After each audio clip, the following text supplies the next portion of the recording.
tutatoa pia maelekezo Mheshimiwa Waziri ili waweze kutafuta hizo mashine 2 kwa ajili ya vijana, kwa sababu nimeona moja ni milioni kama ngapi mpaka 10. Kwa hiyo kwa milioni 20 mimi sishindi, Mheshimiwa Waziri. Vijana mmesikia? Tutaweza kwa taratibu tupate pia 2 za vijana. Tatizo lenu nyinyi huwa mpenda kukaa kwenye vikundi.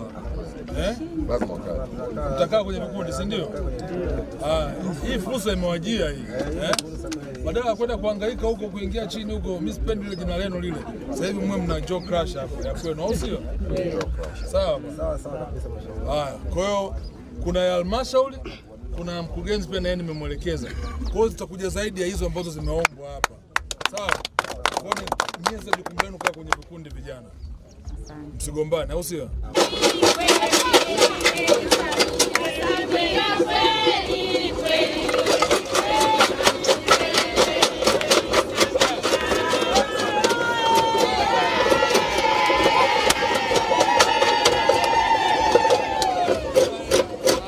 Mheshimiwa Waziri wa Madini, tunakushukuru kwa kutambua uwepo wa wanawake, wachimbaji wadogo wa madini na kutoa muda wako kuja kutusikiliza tulionayo watu wako. Kwa kipekee kabisa tunakupongeza kwa kuteuliwa na Mheshimiwa Rais wa Jamhuri ya Muungano wa Tanzania Dr. Samia Suluhu Hassan kuwa waziri wa madini tena Tanzania.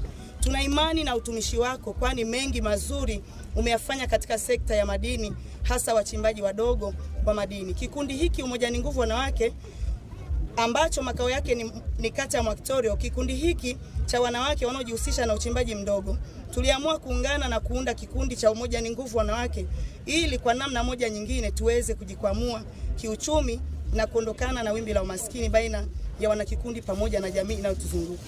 Malengo ya kikundi cha Umoja Wanawake: moja ni kuwa miongoni mwa vikundi vikubwa mahali Mwakitorio.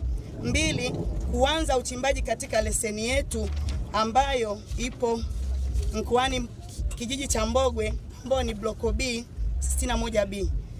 Tarajio la kikundi ni kuwa na ofisi ya kikundi. 2 ni kuwezesha wanakikundi kupata ajira kupitia miradi ya kikundi. Mafanikio: tumefanikiwa kuwa na leseni ya uchimbaji madini kikundi cha Umoja ni Nguvu Wanawake Mwakitorio ambayo iko katika eneo tengefu la Kigosi block B Kitaru B 61B. Tumefanikiwa kupata mashine Joe Crush ambayo tumepewa na STAMICO, shirika la taifa, ambao ndio hii mbele yako Mheshimiwa Waziri. Tumefanikiwa kuunganisha wanawake kutoka maeneo mbalimbali ndani ya Mwakitorio na kuwa kitu kimoja, kufanya kazi kwa umoja. Changamoto Mheshimiwa Waziri: licha ya kuwa mikakati na malengo mazuri sana ya kibiashara, ujasiriamali, wekezaji,